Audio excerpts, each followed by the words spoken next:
গাজীপুরের কাশিমপুর মেট্রোপলিটন থানায় শারদীয় দুর্গাপূজা উপলক্ষে সনাতন ধর্মাবলম্বীদের সাথে মতবিনিময় সভা করেছে কাশিমপুর থানা পুলিশ। নিজস্ব প্রতিনিধি আরমান হোসেনের পাঠানো প্রতিবেদনে থাকছে বিস্তারিত। শনিবার বিকেলে এ মতবিনিময় সভা অনুষ্ঠিত হয়। সভায় কাশিমপুর কোনাবাড়ী থানার additional police commissioner Subir Saha বিভিন্ন মন্দিরের সনাতন ধর্মাবলম্বীদের সাথে দুর্গাপূজা নিরাপত্তা ও জাতীয় ঢাকেশ্বরী মন্দিরের নির্দেশনা নিয়ে আলোচনা করেন। শারদীয় দুর্গাপূজা উদযাপনে সনাতন ধর্মাবলম্বীদের সর্বোচ্চ নিরাপত্তা প্রদানের আশ্বাস দেন তিনি। এ সময় পূজা মণ্ডপগুলোর পূজা উদযাপন পরিষদের সভাপতি ও সাধারণ সম্পাদকগণ শান্তিপূর্ণভাবে পূজা উদযাপনের লক্ষ্যে তাদের মতামত প্রকাশ করেন।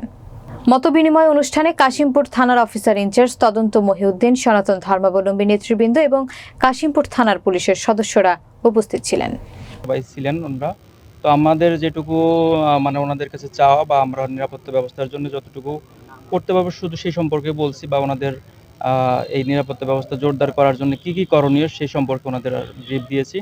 তো আমরা ওনাদের আশ্বস্ত করেছি যে কোনো ধরনের কোনো গুজব বা কোনো